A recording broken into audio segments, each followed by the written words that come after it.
Je suis enseignant-chercheur, donc j'ai eu un doctorat en 2005 sur les toutes petites entreprises et les coopérations entre toutes petites entreprises. Donc j'ai fait beaucoup de formations, beaucoup de recherches sur les TPE. Mon fil conducteur, c'est le lien entre le projet de vie et le projet d'entreprise. Comment je fais quelque chose de cohérent entre mes aspirations et ma stratégie. Petit à petit, à force de faire de la formation et de l'accompagnement, notamment d'adultes, je me suis formée au coaching pour avoir des méthodes de questionnement un peu plus performantes. Et puis, j'ai repris la direction de l'Entrepreneurship Center de Montpellier Business School en 2020.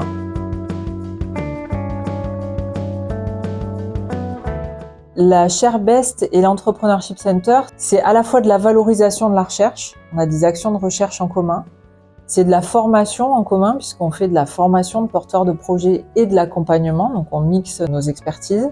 Et tout ça se fait avec un chapeau d'une amitié de longue date puisqu'on travaille en collaboration depuis une quinzaine d'années avec le directeur de la chaire, Walid Nakara.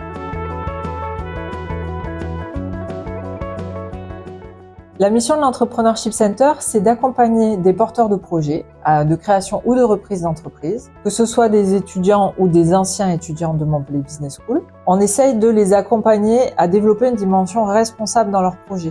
Donc soit il y en a qui arrivent avec déjà un projet à impact ou RSE, donc ça c'est parfait, on les accompagne pour aller le plus loin possible. Soit c'est pas quelque chose qui est au départ dans leur business model, mais quoi qu'il en soit, à la sortie de l'accompagnement, ils ont en principe intégré cette dimension.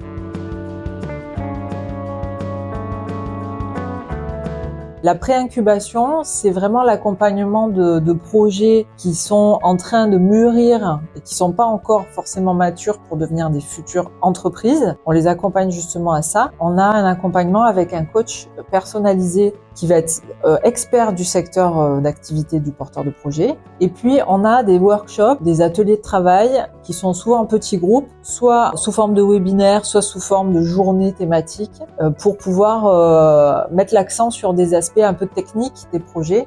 Donc là, il y a l'idée d'avoir une dimension responsable, on va dire au sens large. Ensuite, quand on rentre dans l'incubation, là, on va privilégier l'accompagnement de porteurs de projets qui sont vraiment positionnés sur une dimension responsable. On ouvre l'accès à l'ensemble de notre expertise. Donc là, on a plus de 28 coachs experts. Et puis, on a également un cabinet d'avocats, un cabinet d'expertise comptable. Et puis, on a également un parcours d'accélération où là, c'est vraiment focus sur les entreprises à impact positif. Et c'est un accompagnement qui dure 6 semaines et qui a pour vocation d'accompagner des jeunes entreprises déjà créées, qui ont déjà démarré le chiffre d'affaires, à booster leur développement et à avoir une croissance qui va être solide. On a, ne serait-ce que dans le dernier trimestre, 12 jeunes entreprises qui ont été créées. Et heureusement, je suis entourée d'une équipe extraordinaire, que ce soit l'équipe restreinte administrative ou l'équipe de coach. Donc je pense que ça, c'est une grande force qu'on a, c'est qu'on est vraiment tous dans le même cap.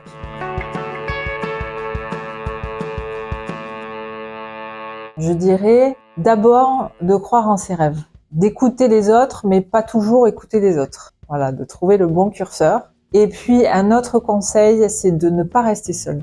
Voilà, vraiment de s'entourer, parce que c'est vraiment une des clés du succès.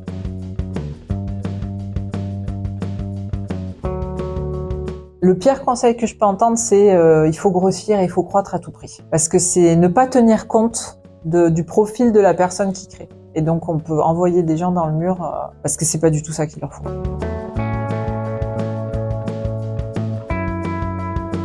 J'aurais envie de leur dire, il faut surtout pas baisser les bras parce que tous ensemble, on peut arriver à changer le monde.